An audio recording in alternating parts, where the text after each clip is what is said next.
Xayrli kun suyuklilar. Bugungi mavzuyimiz sizning hayotingizda uchragan inson bu sizning haqiqiy taqdiringizmi yoki yo'qmi? Yokida siz sevgan inson aslida sizning taqdiringizdagi insonmi yoki yo'qmi?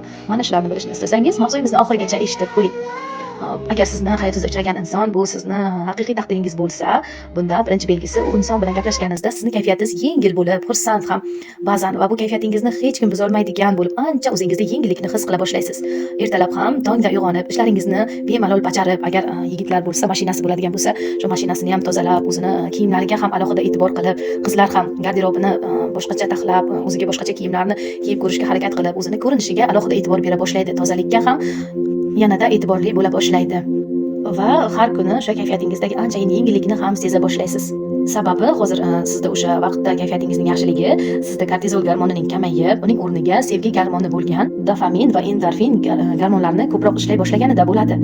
Agar sizni sevganingiz yoki sizni tanlaganingiz taqdiringizdagi inson bo'lsa, sizda umuman qo'rquvlar bo'lmaydi, yengil hayajon bo'lishi mumkin va sizda o'sha har xil maskalar taqishingizga hojat qolmaydi.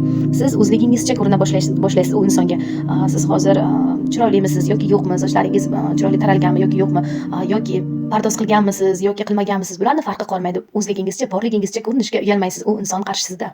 Yoki qandaydir rollar ham bajarishingiz shart bo'lmaydi va siz agar o'sha vaqtlarda kasal bo'lib qolsangiz ham tez tuzalib, yengil tuzala boshlaysiz, qanday kasalliklar bo'lsa ham. Va sizni ishlasangiz, o'qisangiz, o'qishlaringiz ham ungidan kelib, doim o'zingizni omadlidek hissiyotlar bo'lib, o'sha mana shunday holatlar yuzaga kela boshlaydi.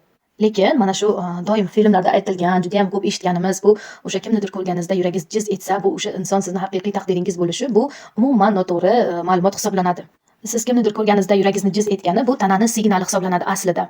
Ya'ni u senga mos emas degan belgi bo'ladi va buni ko'pchilik bilmasdan o'sha yuragi jiz etsa, demak bu menga mos, bu mening taqdirimdagi inson deb o'ylaydi. Lekin bu umuman noto'g'ri va umuman xato holat hisoblanadi.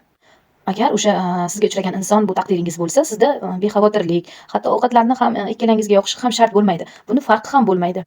Va hamma narsa oson, yengil bo'lib boraveradida. Sizda energiyalar ham paydo bo'ladi. Hatto yosharib keta boshlaysiz-da. Hayotingizdagi har bir holatlar rang-barang, go'zal, maftunkor ko'rina boshlaydi.